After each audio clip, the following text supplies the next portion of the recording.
Welcome to Writing Black Joy Season 2. I am Sophia Robinson, and I'm a writing coach and an editor and a story listener, as well as the producer of Writing Black Joy, a virtual space that celebrates, centers, and promotes the voices of Black writers and storytellers with joyful and uplifting stories. Here, you'll find conversations with some of my favorite Black writers and storytellers, learn more about their projects and the joy they're bringing into the world, hear more about their creative process, and find inspiration for your own creative ventures, as well as tips and strategies for writing poetry, blogs, creative nonfiction, fiction, plays, and so much more from all types of writers, as well as a sneak peek into the writing life. You could even find your next favorite writer, book, poem, play, or blog. And if you are a Black writer who is looking for a coach or an editor to help you bring your joyful story into the world, then click on my website below to find out how to work with me. In the meantime, let's go to today's guest. My guest today is Alicia Chantal, and she is the owner of Fresh Look Editing, based in Canada. She writes and edits nonfiction, and she's also a wife and a mom to 3 boys. One thing that Alicia and I discussed were the different ways and backgrounds that folks who come to writing and editing have. One of the reasons that I have shared editors and a literary agent on the show this season is because I wanted to show you a few of the folks who support writers on their journey.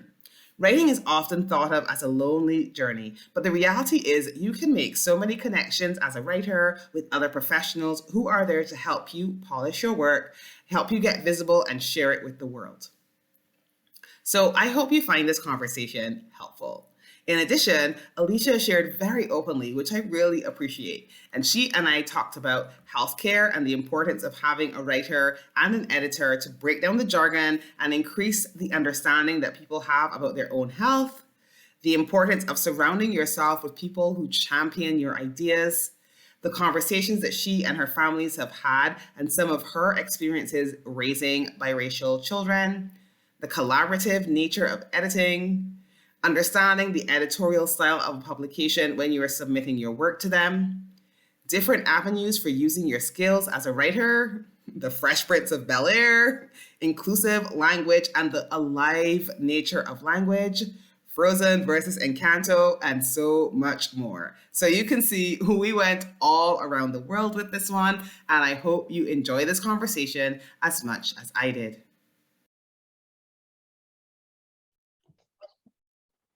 Hey everyone, welcome back to Writing Black Joy. I'm Sophia Robinson and I'm your host. And if you've wandered on here and you've missed a lot of episodes, what are you doing? Go back and catch up. And then, or you can watch this one first, totally your choice. But this is a show that centers and celebrates Black writers with joyful and uplifting stories. And sometimes I have people who substantively do more than writing. Maybe they're an editor, maybe they're a literary agent. I've had a few of those on, and today I'm happy to have another one of my peeps, my editor peeps on here. Today we have with us Alicia Chantal, and she's actually the owner of Fresh Look Editing based in Edmonton, Alberta. So you can't tell right now, but it's probably a bit cold outside up there. And she specializes in nonfiction, copy editing, proofreading, and writing. And she's passionate about helping writers create messages that educate and empower. Alicia was a member of Editors Canada's Equity, Diversity, and Inclusion Task Force, and also served as the co-coordinator of her local chapter. When she's not at her desk, she can be found spending time with her husband and her 3 boys, reading or watching a good show, or dreaming about being in Barbados, which I keep trying to entice them to. They have a little Bajan roots, and I'm trying to tell them, come back to your roots, come back to us. I'm going to get her here one day. Until then, we Zoom, we chat editor style, and today we are doing just that. So welcome, Alicia. Thank you, Sophia. It's nice to be here. Yay, I'm glad to have you. So I'd love you to tell us a bit about your work as an editor. I know you have also do some writing, so we can talk a bit about that as well. But first of all, tell us a bit about your work as an editor. I have my background is in public relations, actually in communications. So editing has always been, kind of the thing I've loved most about that part. I love being behind the scenes of things. I had wanted to be a journalist at some point in my life, and then decided that, kind of the behind the scenes, the work that nobody knows what you're up to, that kind of thing. Yeah. I like being behind the camera, so to speak, instead of in front of it. So I've worked for like arm's length governmental agencies before, and I really appreciate doing the corporate communication side of things. I did a lot of internal work with the organization I was with. And so a lot of that kind of passion has translated into what I like to do for editing now, which is, as you said off the top, primarily nonfiction. I like working with small businesses, with large organizations, individual authors. Um, and I do enjoy, I mean, I'm open to all kinds of different editing, but healthcare and education are my two big loves. So anything, even if it's tangentially related to that, those are the areas I really love delving into as an editor, for sure. Okay, I love that. And what is it that you are drawn to about healthcare and education? I've worked in healthcare for many, many years, so I it's like my second home. Curious Mhm. what draws you to that sort of field, healthcare and education. Well, I was born into it. My parents were both registered nurses. Mm, And so I've always lived in a household where, healthcare was obviously a very prominent part of my life. I had, aunts, uncles, cousins, all kinds of people in my family that are in the healthcare field. And so even though I myself was not cut out to be a nurse, I love takes a lot. being able, right? It's a lot. And I I think I was always better able to serve as being able to get those messages of healthcare out there. So regardless of what it is, like I think healthcare and education, in my opinion, are the two of the biggest, if you want to call them issues, or two of the biggest things in our society. Mm, I really do believe that, and I think it is important to be able to get people good messages about it, to be able to spread the word about it, to empower people to how they can go about accessing these things and advocating for themselves mm, and for others. Especially now, I think it's so important to have a well educated population, yeah, and anything I can do to help that is really important to me. yeah. And I really like that because I think healthcare can be always felt, even as somebody who works in healthcare, I've always felt there's this big divide between what healthcare professionals sort of say and what people Mhm. understand. Yeah. Aside from the jargon and everything else, it's just this sort of there's just a sort of gap. And I think that doesn't do much for people actually being able to take control of their own health because they're kind of, you know, there's just this, a part of it may be the power dynamic, a part of it may just be the jargon, like I said, but there's just this gap between what is said and what is understood. And it's good to have sort of, someone like yourself who has that real communication background to kind of bridge that gap. So I love that you're into that sort of, find that important, I should say. Yeah, So I yeah, agree. perfect. And what do you write? Do you write similar work as well? Um, so my writing is a little bit, um, well, you could say that 'cause one of my clients, I do blog writing for a local dental clinic. So I mean, that's obviously a big part of healthcare, even though people don't always immediately think of that as part of our healthcare, but your teeth are part of your health and They a are. lot more central to your health than people think. And Mhm. so I do that professionally. I also have done some work with policy writing for another local small business that is in the education field. And I've really enjoyed doing that because again, it's not corporate because it's a small business per se, but it's still something where their aim is, they're a field trip company actually, and so their aim is to get, yeah, so their aim is to, bring education to kids in K to 6. So that's a big deal for me too.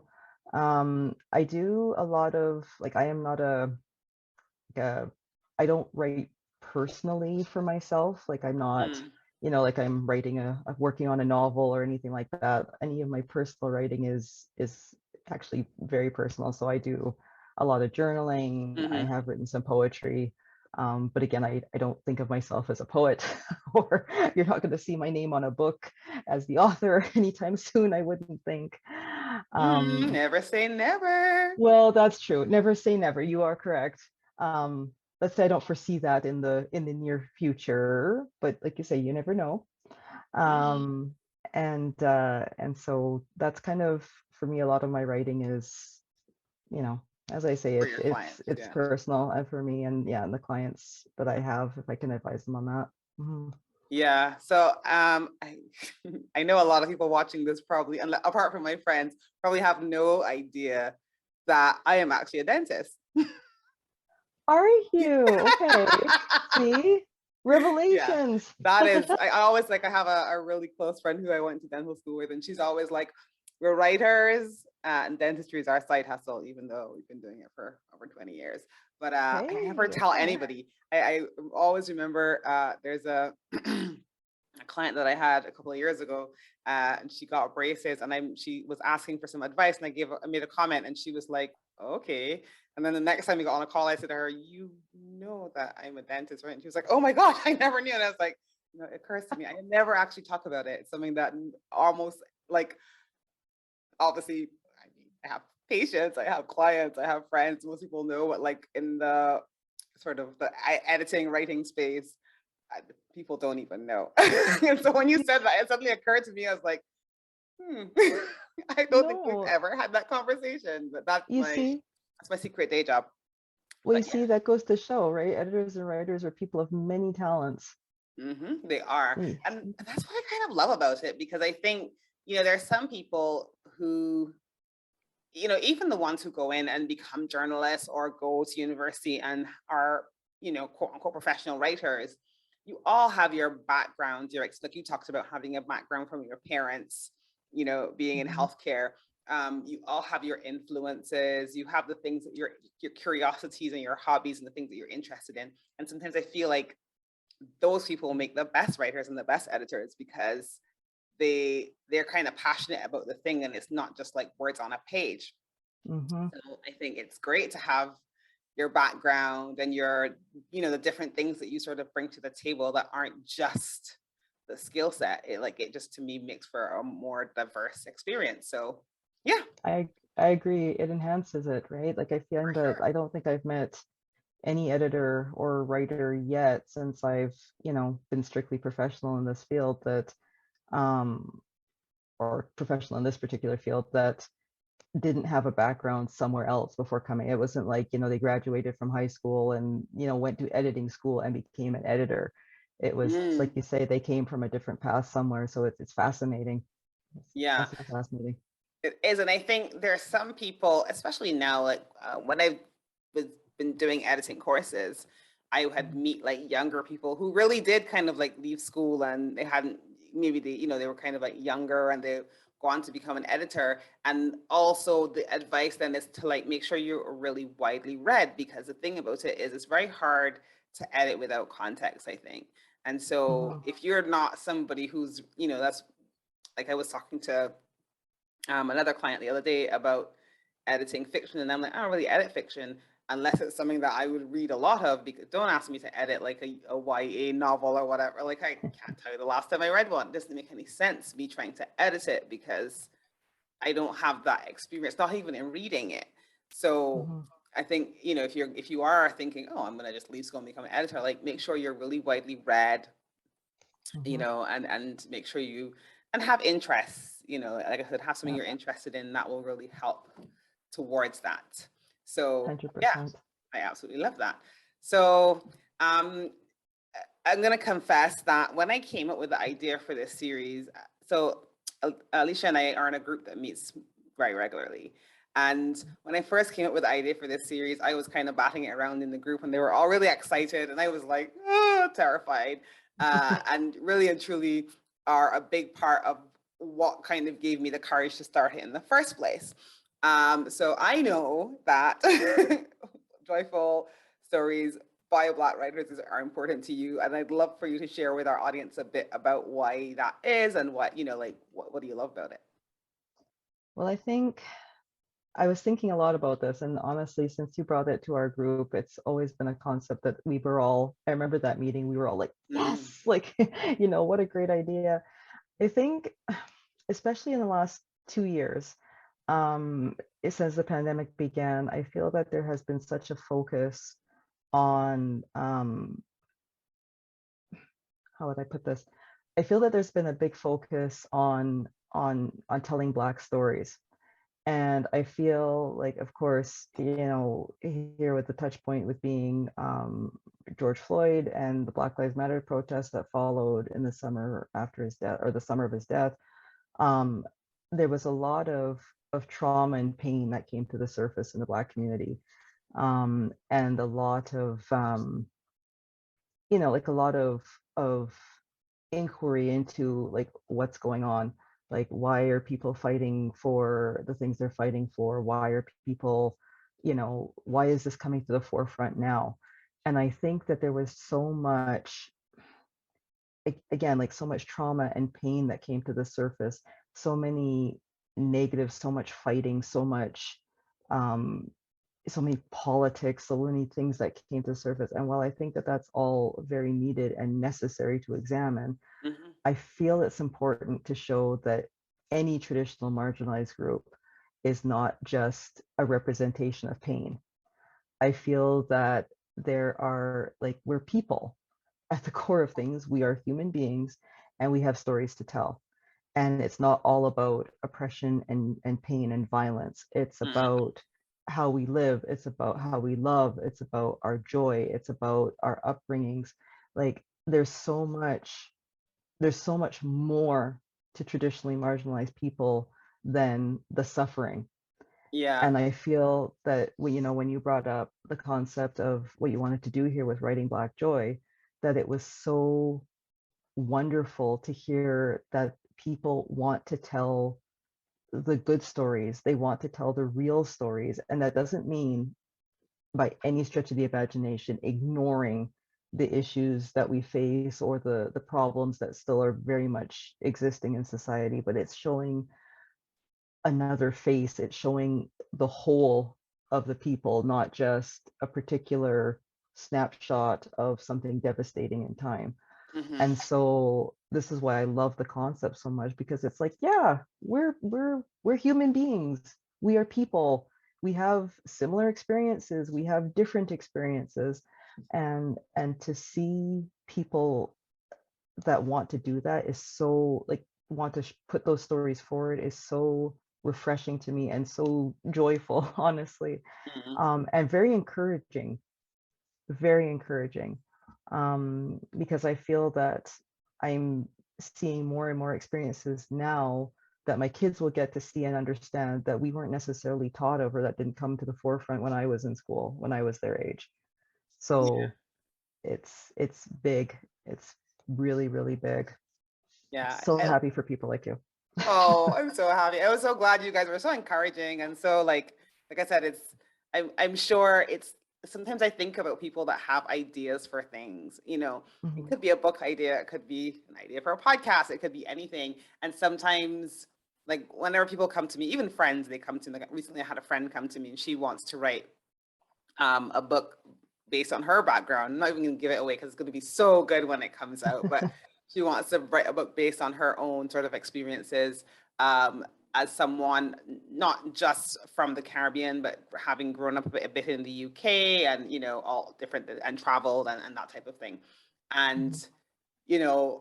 after we got off the phone, she was like, I said to her, I'm sorry, I'm so excited about this. And she's like, I'm sure you're more excited than me. And I was like, I probably am.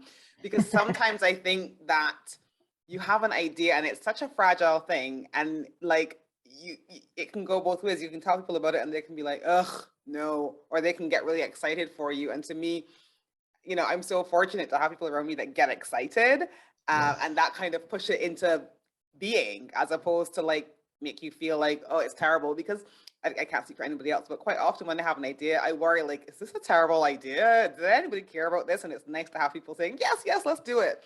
And so I would always say, surround yourself with people who are going to champion your ideas, big and small, because even even ideas that might have seemed ridiculous at first, some of them turn into amazing things. And so like always surround yourself with people who are going to champion your ideas. So I'm so pleased you guys were there to like spur me on.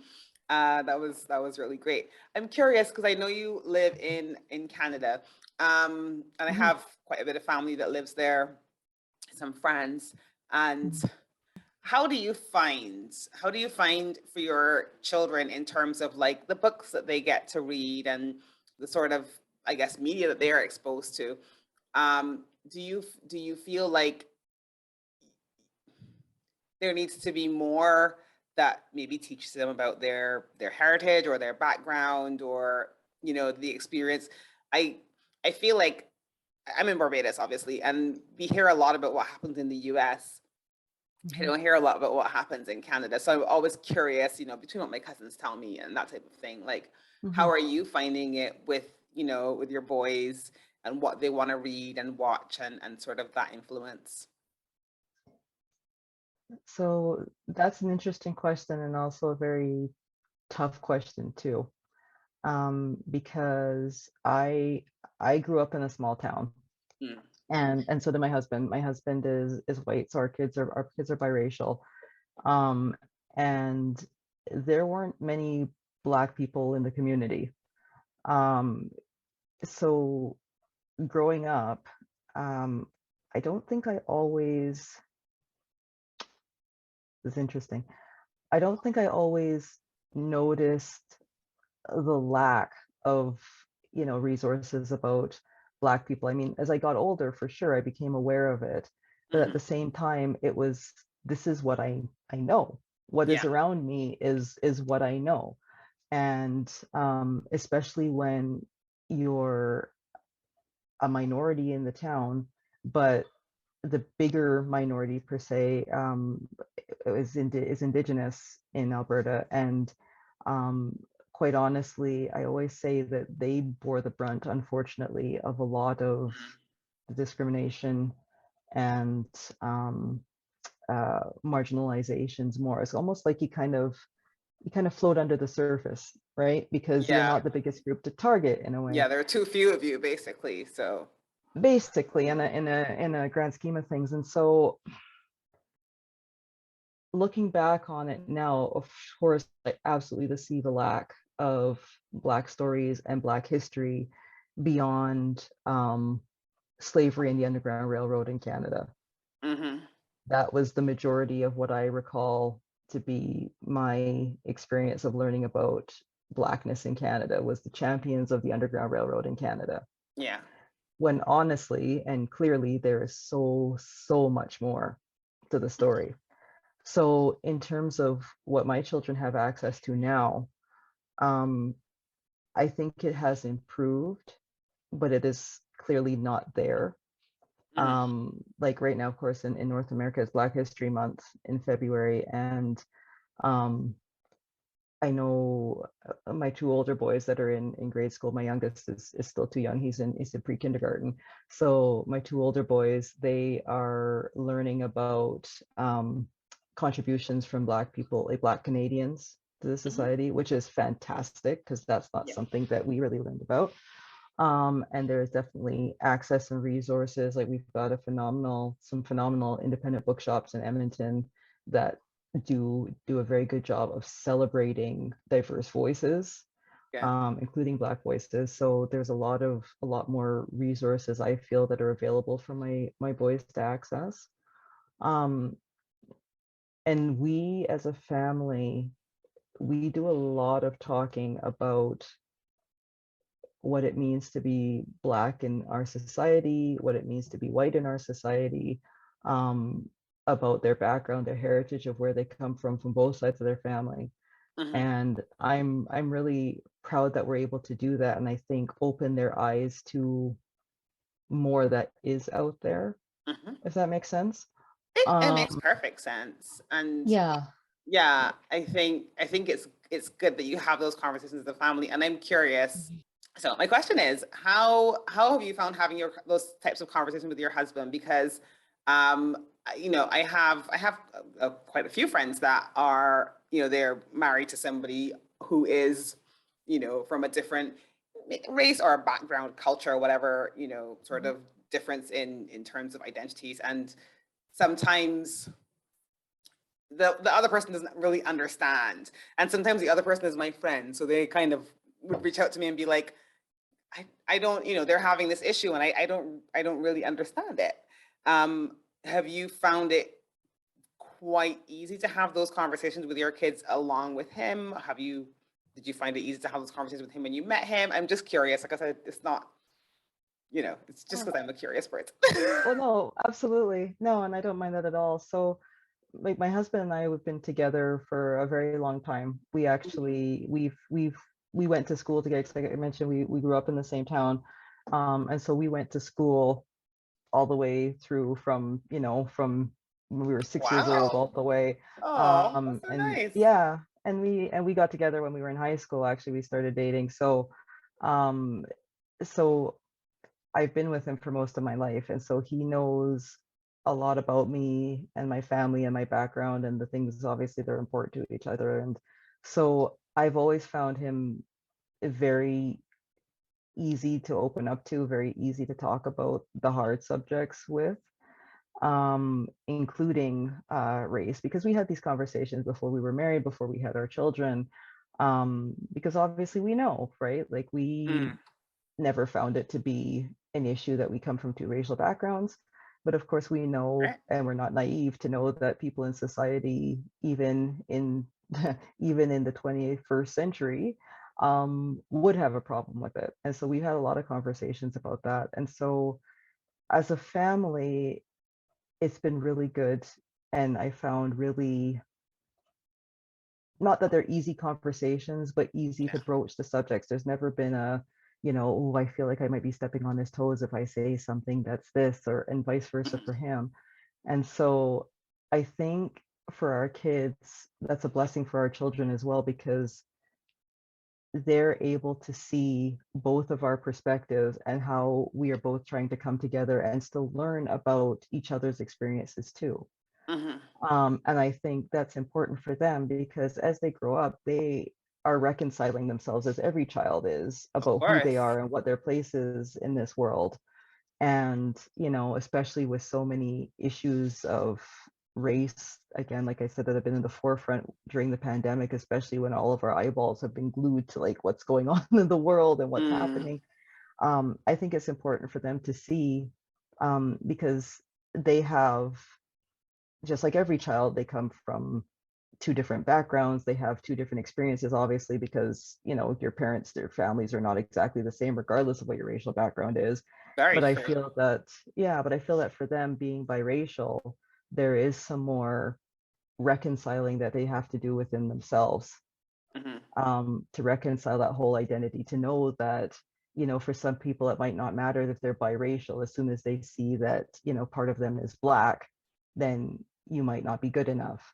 Or if one of you, if people see them as more white, say, that, well, you're reaching beyond your limits because you have a black mother, whatever the case might be. Mhm. Yeah. And so I feel that, as a family, we've had a lot of growth together. We've had a lot of learning from each other and a lot of recognition that we're not going to get it right all the time, that Mhm. we have a lot of, what's the word that was said recently, like a lot of unlearning to do, and not just when it comes to issues of being Black, but especially in Canada, there's been a lot about truth and reconciliation with our Indigenous populations. Yeah, for sure. There's a lot of Especially unlearning. recently. Oh yeah, 100%. And um, there has to be an openness to learning and being able to know better, to learn our history and the full like breadth of our history too, not just the sexy stuff you see on TV or the stuff that's like more comfortable to talk about because we're stereotypically polite Canadians. There's a lot of reckoning. I Anybody know. following Canadian news know there's a lot of reckoning that needs to happen in Canada too on many subjects Yeah. that really need to be explored and discussed. So Yeah. anyway, that might have been a very No, long answer, Safia. it, Sorry. listen. Um, so I don't mind. And if you're listening, I feel like listeners get a lot out of hearing those things because quite often you may not get exposed to what, if you're in one country, you don't always get to hear what's happening somewhere else. I'm curious about those things. I'm sure there are a lot of other people as well. And again, you know, because like I said, we meet often, and even recently, when you talked about your family, I was thinking about it again because we were speaking recently, and I was talking about my sort of conflicts, even within how this show, like, on the one hand, I'm happy that I created it and it was exactly what I wanted, but there's a part of me that sometimes feels sad that this thing has to be on a pedestal, right? Like, it feels kind of sad in a way that I don't even know if I should share this here. So if I change my mind, I'll just edit it out. But if you're hearing this, then clearly I didn't change my mind. But after our last conversation, I actually wrote a blog post about it, and maybe I'll include the link in here if I feel so inclined. But it was kind of writing out what I believed, because I felt like I wanted to kind of explore why I was feeling so conflicted, as I said, between the fact that, it almost feels like the fact that you have to have a focus and a spotlight on Black stories. It kind of, especially joyful Black stories, that like, it kind of makes me sad that that's the case. Like, they should just be out there. It should be so normal that people are like, what? You're talking about them? That's crazy. But it's not, right? And I won't obviously read the whole thing, but one of the things I said was like, I feel like you said, I feel like Black stories are humanity stories, the same way you talked about the Indigenous population in Canada. Like, and when people talk about Black History Month, I'm like, all of these all belong to all of us, and until we kind of get to owning them together, you're going to have this othering sort of aspect, which I don't think is really conducive to moving forward, with any sort of unity. So one of the things I wrote was like, I believe Black joy should be both celebrated and ordinary, like so ordinary that like somebody would say like, really? Why are you even starting this podcast? Like, that's how I feel. And so it was just hearing you talk about your family just made me think about that again, and like coming together in a space where you want something to be both celebrated and ordinary, and sort of like being able to hold both of those things, because yes, you want them to also be able to know about both of their family histories, but also not to feel like there's something different about you because you have this mixed background or whatever the case may be. So it's just a thought that came to my mind. So I really appreciate you sharing what you did. That's Absolutely. Great. No, and you too. And I love that conversation that we had, because I think it's important for people to know that, we don't have things all figured out either. It's not a, one size fits all. This is the path one must take, and this is how you must feel because you come from a certain place or background, that type of thing. Like, again, people are people. And I love how you said, like, Black stories are human stories, Indigenous stories are human stories, there's all kinds of things I feel that like like I was reading in a book I recently, I can't remember which one, but echoed exactly what you said. Like, Black history is Canadian history, like this is, it's history. Like, it seems Yes. so it's history, it's human history, it's global history, so it's yeah. And Gosh, we don't pose. sorry, Go go ahead. ahead. I No, was what were gonna you say saying? we don't pose easy questions, do we here? I never do. I'll ask you a couple of easier ones later, but no, I'm not. I've never been the person to ask the easy question. I think This is why people screen my calls. I see you. I know who you are. I'm not gonna call any names, but that's okay. I love you. So we're gonna dive a little bit into the sort of writing, editing side of things after we went deep into, our own stories. Mhm. Um, you, the thing I love about you is that you are a writer and an editor. So I feel like you're the perfect person to answer this question because I Mhm. know there's some writers who worry about the editing process and sort of Mhm. being removed from it, having their voice taken away, having their their turn of phrase or even their sort of personality taken out of it. Like I'm editing something for someone at the moment, and I was reading something that somebody was talking about these AI like Grammarly and different things that go through and the Mhm. suggestions that they make, and quite often it removes that almost conversational element from what you're writing. And Yeah. I think people worry like that's what the editing process is going to be like. You're going to end up with this book that's very sterile and very dry and doesn't have their voice and their Yeah. personality in it. And I'd love to know a bit more about your thoughts about that. Obviously, that's not the point of editing, but what would you say to a client who had that concern? And that's a great question. I always come at the editing process as being collaborative. Like Mm, I truly do believe that when a client comes to me, it's for me to help them best tell their story, not the other way around, not for me to turn their story into my own, my own view of the world per se. Um, I think that it is important to get to know your clients ahead of time. mhm, I think it is important to get to know what their needs are, what their goals are, what they want to accomplish. And it's, I think, an editor's job to honor that. Is the way I see it. We're here to enhance their voice and to tell their story to put their story in the best possible light that we can. And I do believe that we need to, as editors, check their egos at the door and take a step back from that and really, really put the author forward. Um, I really do think that, as editors, we don't hold the keys to the language kingdom. We're not supposed to be gatekeepers of language. I think that our job is to evolve with language and evolve with communication. And hopefully in expressing that to our clients, put them more at ease, because as you said, like as a writer, it is scary to put mm, yourself out there. yes. Even if it's, not a deeply personal work, it is still deeply personal because it still came from you. It came from your Mm, head.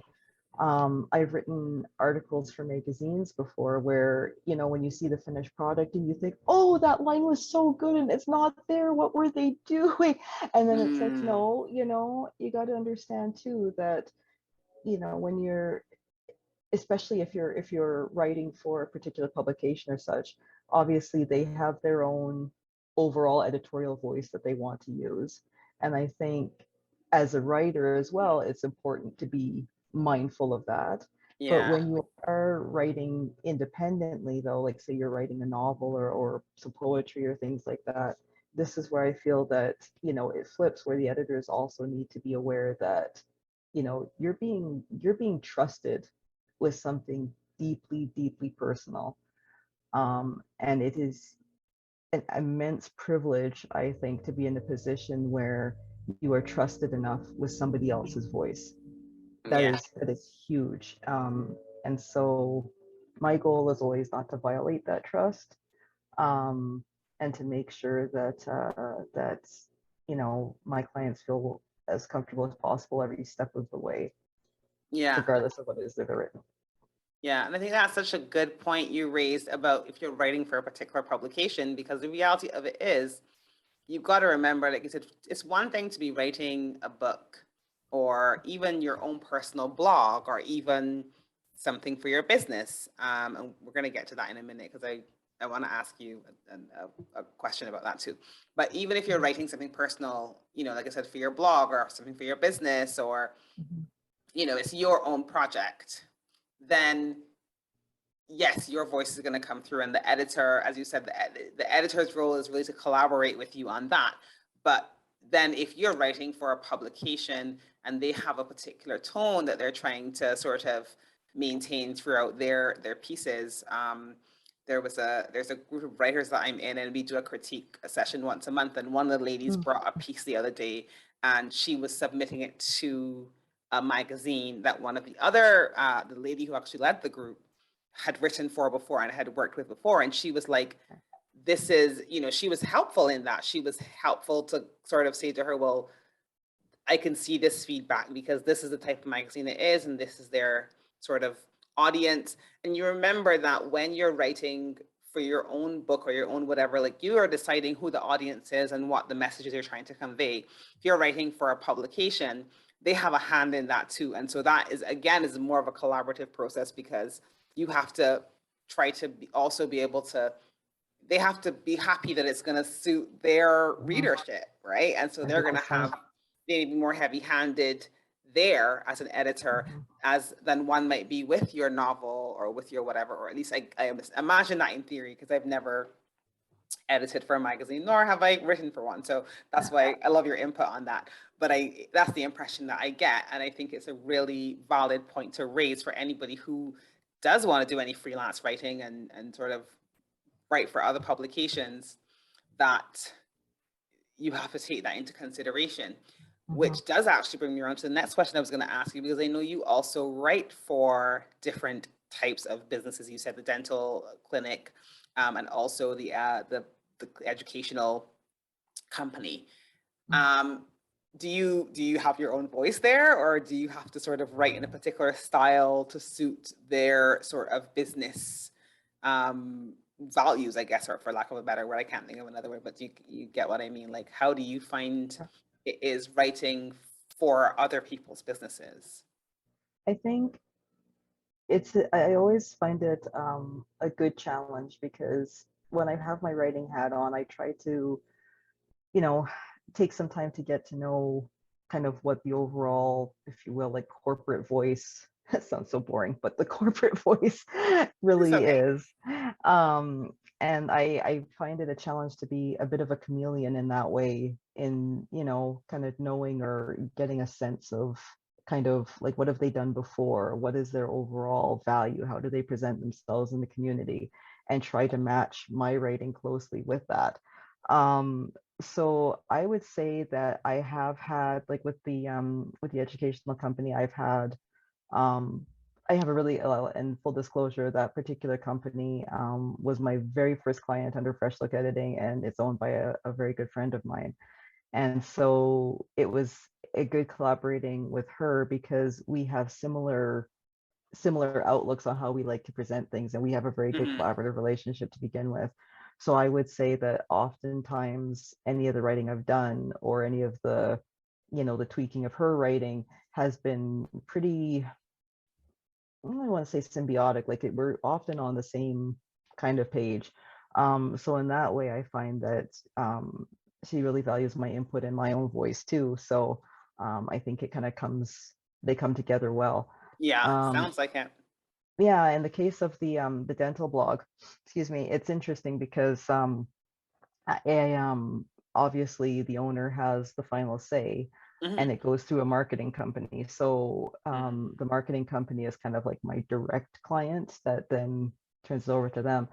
And I definitely, I think my approach has been good. There's obviously definitely been tweaks to articles that sometimes I'm learning have to be a little bit more technically minded than maybe I had been initially. But I've worked with them long enough now that I think we've kind of found the stride kind of with Hmm. that as well. And so I'm not necessarily always writing something the way, if I was putting it up on my own post, I would do Yeah. it. But I think I've learned how to, again, kind of translate my voice into what it is that the client needs. Mhm. So that's why I like the corporate writing, because like I say, I think it's a challenge. I like I I like can that kind of imagine challenge as a it's a writer. challenge. I can Hmm. imagine. I don't know if I could do it, actually. I feel like when I think for me, writing has always been an outlet for me, and I've always felt that I express myself so much more clearly in writing than when I speak, Mm-hmm. right? And Okay. so, like for me, writing almost sometimes feels more like my voice than my actual voice, and I can't imagine putting that to one side. Like editing is one thing because I feel like you know, I like to get to know clients before I do anything for them, and I can kind of work with their words and kind of just really emphasize the points that they're trying to emphasize. But to actually write, I just I feel like everything would sound like my blog. I would love it, but they might not like that so much. So it's something that I really admire. I really admire people like yourself, or you know, I have a couple of people I know who are ghostwriters. There's a Mm, lady I met recently who's a ghostwriter. I was just totally fascinated. I was like, "What? You write whole books for people?"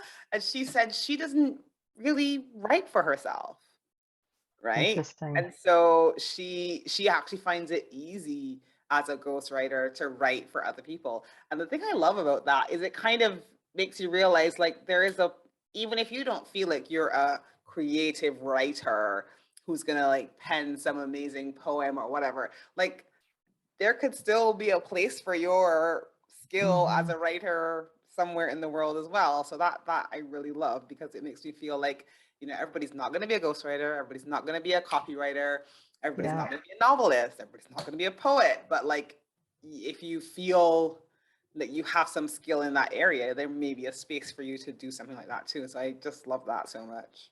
I totally hear you, and I agree with your point on ghostwriting, because I truly, oh my gosh, when I I remember when I found out that some of my favorite series that I used to read as a kid growing up was all ghostwritten. Like the name on the book was all, honestly, I was shocked, because it's like there is no way this is not a real person. Like, or like the So person on the the book same is not person. the right. Well, I guess yes, they're all real people, but exactly, like that it's not the same person writing all of these. That to me just blew my mind. Mm. That's a skill. Wow. It is a real skill. When I think about that, there are two sort of series I think about. One is James Bond, as in the books, because obviously they would come from books, and the other is the girl with the dragon tattoo. And I read all of the girl with the dragon tattoo books. The original three were written by Stieg Larsson. He passed away, and then they had someone else write like a I guess it's a follow up, or you know, it was a book in the series, but he wasn't the person Mm, writing it. Um, and I think that person really, I don't feel like they necessarily were 100% able to do it, but they really stuck closely to his style, yeah. right? That's James Bond books, because they've been written by so many different writers over the years. mhm, Sometimes I feel like you're purposely changing the style, if that makes sense. Like it's almost like the difference mhm. between watching, you know, Sean Connery and This is Daniel Daniel Craig. Craig. Like, Yeah. yeah, like it's almost like you've purposely you've brought this thing into the 21st century and you want it Mhm, to feel different. You want it to be different, even though it's pretty much the same character. And so you're allowed to bring a bit more of your artistic license in there.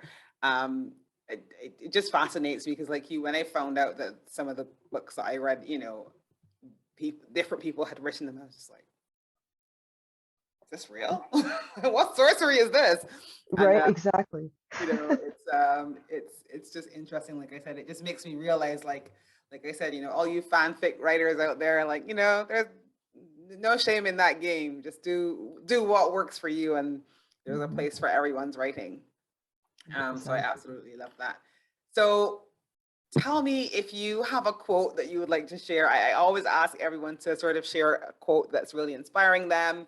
If you have one that you'd like to share. I do, and I this will really get to the heart of like with me, I'm a very like what you see is what you get. So I love. when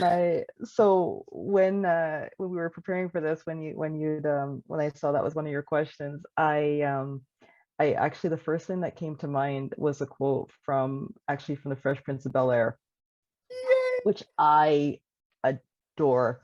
And so anyone who hasn't seen it yet, get It's on not that. too late. It's not too It's late, not it's not too late. even though It's not sure too Will Smith kids are that age, it's still not too late. never too late, right? My oldest son has gotten into watching it now, so I mean, it's fun for the whole family generations.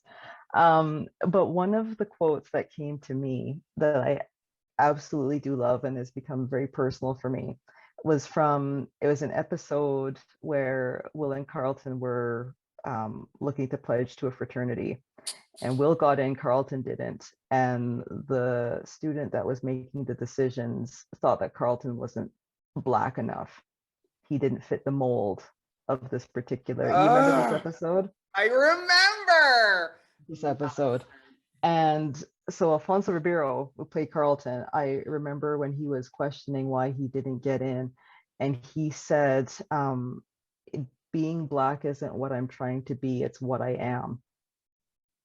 Mm. And I know for some people it might be like, that's cheesy. That's like, it's like some people will probably have like a Maya Angelou quote or a Toni Morrison or like something that's like No, Albert Einstein, listen, something inspiring. you need to go back and listen to well, but actually I lie because this is like maybe the 20th interview that I've done and I've only released about 6. So I don't, but you'll be surprised. People quote all kinds of people. So there's Right? no judgment if you're gonna quote.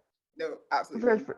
Fresh Prince, right? And I mean, the reason why I love that so much is because as we've talked about throughout our chat here, I really feel that being authentic and being real is so important and adds so much richness to our lives. Um, because for me, I feel that, and you feel this too.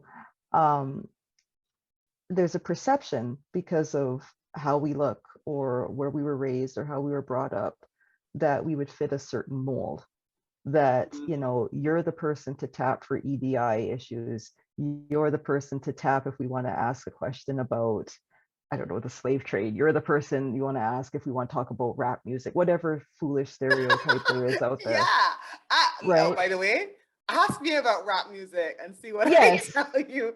Anybody right, who watches this, if you want to know how I would respond to that, you ask me. You're gonna get a lovely surprise. you get it right, exactly. And I think that for me that is so key, because like this is me, this is who I am. I'm not trying to fit a mold, I'm not trying to pretend I know everything about Black history, I know everything about, again, like I say, whatever foolish stereotypes of the day that people want to throw at us, or people that think they fit a particular mold. um it's just who I am. I am just, I have different experiences than you do. Even though we both have Bajan roots, I don't have the same experiences as you do. I don't have the same experience as Black people in the US. I am not, as some people would say, oh, you have like African Canadian roots. That drives me crazy because that's not how I identify. Mm-hmm. I Like call it when it's I was in the just, UK and everybody was like, they have these different terminologies. I'm like, yeah, I'm not any of those things, but thanks. Appreciate that. Yeah. right, exactly. And I feel that, the more authentic and true everyone is to themselves, I feel the better off we all would be, because we're not trying to be any preconceived notion. We just Mhm. are. Yeah. And learning about our stories, I think, is so important. And that's so important to me. So Hmm. yes. And when you said that, you know what it reminded me of? Everybody's gonna get this to know a bit about my taste now.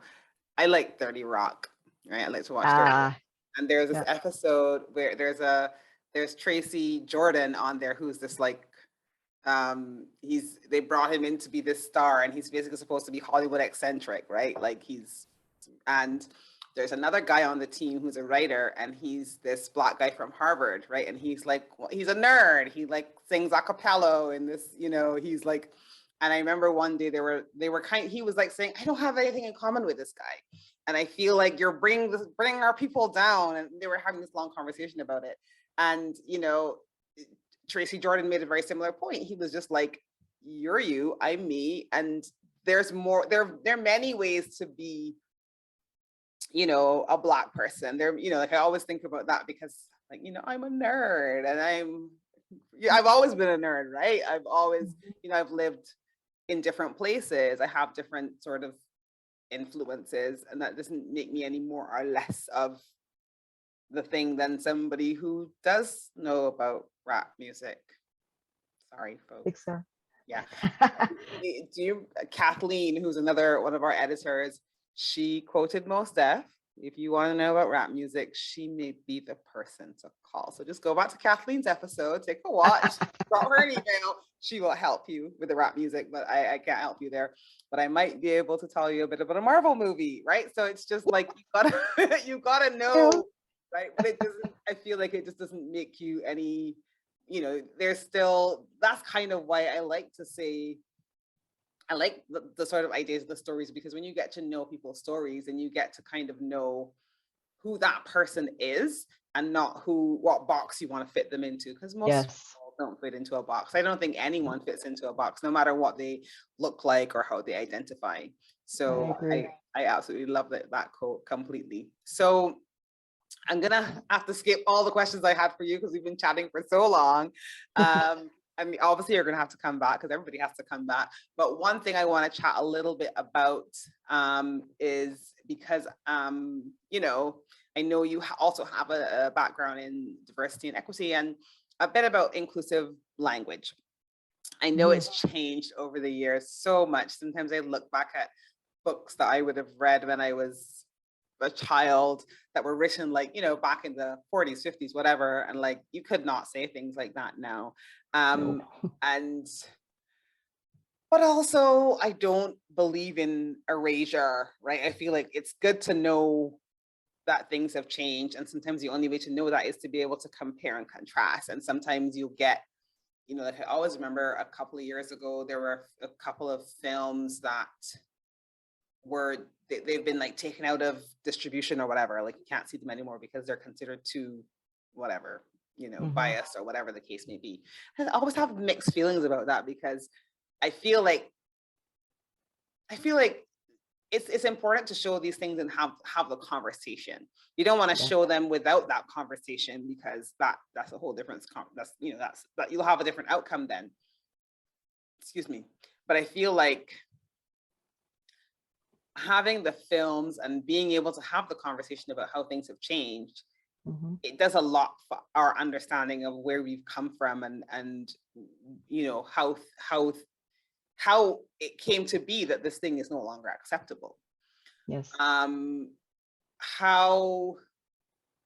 do you work with clients who may have questions about appropriate language, or they may want to use language and you're like, not sure if this is the right thing, appropriate in this context or whatever the case may be? How do you sort of handle that?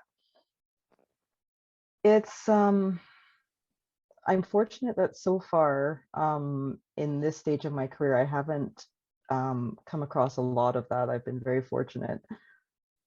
But having said that, obviously there are times when there is backlash over using or not using certain language, and it, quite frankly, it might depend on any given day what as you said before, the right thing is to do. Because you can ask people within the community and one person gives you one answer and somebody else gives you something else, right? So what to do? I think that one of the best things we can do as editors and writers is do our best to stay current and keep our fingers on the pulse of what is going on. So if that means being able to point to a blog post to your client to at least back you up on why you've made the judgment call you might have given, as you say, the particular context. I think it's helpful to have that. I feel that when you're having these conversations with clients, just kind of going off of a gut feel, especially if they're digging their Mm, heels in, isn't enough, especially now when there's so much conflicting information. It's like, well, that's your opinion, so this is my opinion, so why should I change it to what you're saying? I think being able to point to resources that are out there is very key. Anything to do with inclusive language, any inclusive language workshops or not seminars, sorry, blog posts, discussions on social media. I think that those are very important to be able to point to, because you can kind of see then how language is living currently. yes. Yeah. And Um, I love that you yeah. said that, because language really is alive. I think that is the key, right? Like that's why it's changing all the time. It's not static, Mhm. right? No, no, and I think we've moved a long way from the understanding of, like what probably the majority of us now were taught when we were in school. Like it's I always I always chuckled because my dad always used to talk about the Queen's The English. Queen's English. Yes, The the Queen's Queen's English. English. Yeah, we The still talk Queen's about the English. Queen's English here in Barbados, okay? Even Hun- though we are now a republic, we're still talking about the Queen's English, all The right? Queen's English, right? Mhm. And never shall one stray from the Queen's English, right? Listen, I spent a long time in the UK, and let me tell you, they ain't even talking the Queen's English. So don't don't bring that to me. Don't bring that to No, no, but that's a lot of what was so ingrained in us, growing up, and is still out there. me. And so I think that, like as you say, like, language is constantly evolving. And I think that, one thing, as when you talk about editors being peevish or, Pedantic. pedantic or that type of pedantic, it's it's hard habits to break. Like I'll admit for myself, there's sometimes that I have to do a reality check myself, because I'll see the way somebody's written something and it's like, that's not proper English. But when you think about it, it's like, what is proper English? Yeah, just take a minute. Like, what is Take a proper minute, English? Yeah. right? Take a step back and think about the different, like why people write the way they do. Where are they coming from? Like what is their background? Maybe English is not their first language, and poor God help anybody learning English as a second language. Huge props, because English is not an easy language. Props to you. Yeah. Huge props, right? And so I feel that as editors, being able to, again, check our own egos, expand our level of understanding, and stay informed and educated is really key in how we can help our clients and help persuade them to bringing their language evolution around too. Mm, So yeah. yeah, Really important. That's mhm, really important. And it's, yeah, no, I mhm, definitely think that that's important. And I recently had a guest on here, Kinsey. Dahlia and I talked about this term, person of color. Um, and I was saying that, like, we need to explain that, because that's not a term we use here in Barbados. And the first time I heard it, I was like, because I'm thinking about people talking about people being colored, and like, I'm like, are we still saying that? Is this a real thing? Like, I was so baffled when I first heard it. I don't know what people say in Canada, what terminology they use in Canada, but I know for sure it wasn't something that they would say in the UK. It's not something that we really say in the Caribbean. So I had a lot of friends who, even on hearing the term, were like, you got me, don't know what that means. And I had to ask like my best friend to explain it to me. When she did, I was just like, that makes no sense. But anyway, moving on with that. And it was even, Dahlia saying everybody doesn't like that term, right? It's mhm, a term that they use when they're writing their book, but I might not identify with that. You might not identify with that. And so that's, to me, that's also a part of looking at the language of that. May be a term that the writer identifies with and that their reader may identify with. You might not identify with it as an editor, but you have to leave that to one side and think about, who is this mhm. person? Who are they writing for? Who, how do they identify? How do they want to be identified? And Yeah. kind of leaving yourself out of that process. Yeah, that's so key. Like you just nailed it right there. Because who are they writing for? And always, I know one of the biggest pieces of advice I got when it came to diverse and inclusive language is if you're in doubt, like you always ask the person. So, like for example, if I was interviewing somebody for a story, Mm-hmm. and let's say they were disabled because it's the person first language or disability first language, you need to go with what that person identifies with. Like Yes. that's what you have to do. You can't impose your will because that's not the language du jour. You have to go with what that person identifies with Mm-hmm. because that is their identity. And like you said, you have to put sometimes the proper, oh, I'm using so many air quotes at the end of this, I but know, you right? have to put Anybody that, watching this video is going to be like, why are their fingers always in the air? Air yeah, right, quotes. air quotes.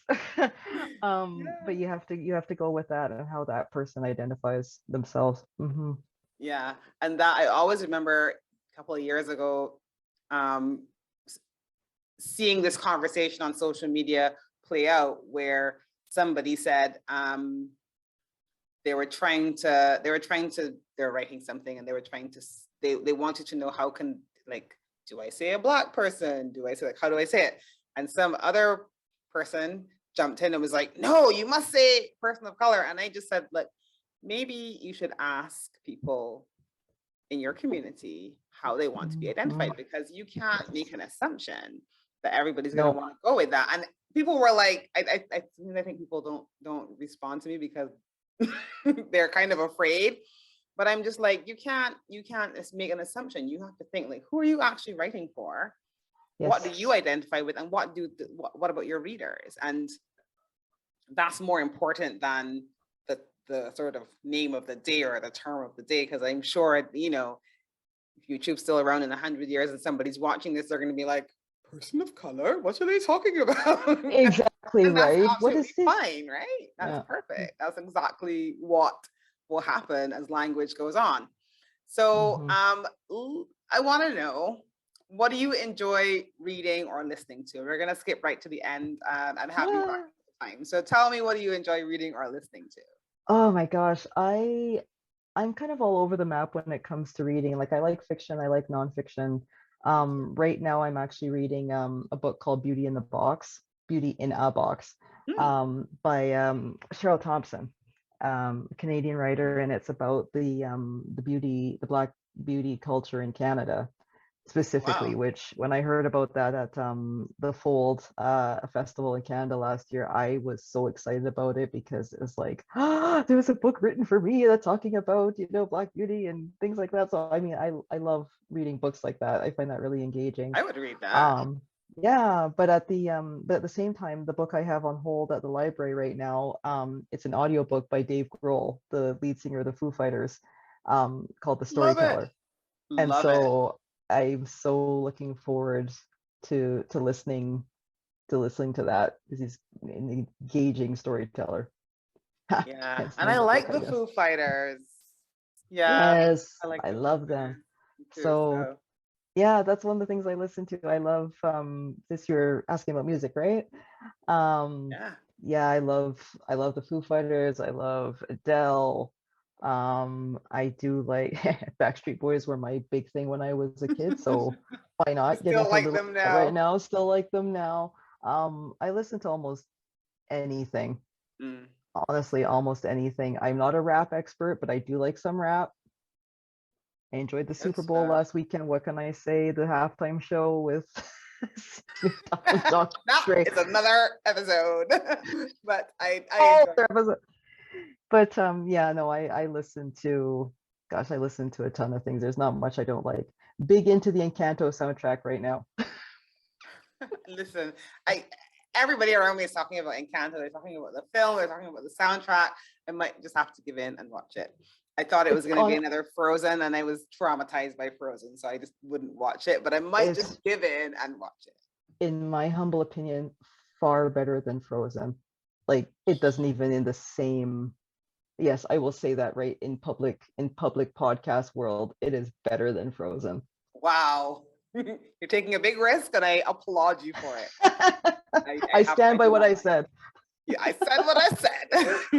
Oh my Stand by it. goodness. Alicia, I am so glad you joined me. This is like so much fun. Conversation went all over the world and came right back again. And I'm so happy that you were able to join me. I can't wait to have you back. I'm just gonna have sometime in 2023, I'm just gonna just bring everybody back. We're just gonna be having more conversations because it's just been such a great time. Really enjoyed it. This has been a pleasure. Thank you, Sophia. It's been awesome. Okay. Appreciate it. No problem. And tell our audience where we can find you. I always find you on Twitter. I like to stalk you over there, but like, do you have any other social media presences or website? I'll have everything in the show notes, but you know. Sure. My website is freshlookediting.ca. You can find me there. As you said, I'm on Twitter at FreshLookEdit. I'm also on LinkedIn under Alicia Chantal. Yeah, I do have a Facebook, but I'm not very active. So yeah, that's not the best place to find me. So those 3 places, those are the best place. Yes, she tweets. We have our little stat walk photos. You can follow those. That's fun. And yeah, so come on over and play with us on Twitter. It's good fun. Sounds good. All right, folks. Thanks for joining us. See you soon. Happy reading.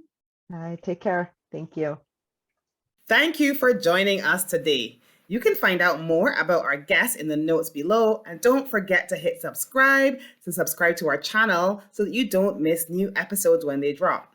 And if this has inspired you to get your own writing project into the world, click on my website below and learn how you can work with me as a writing coach or an editor. Until next time, I send you big love from a small island.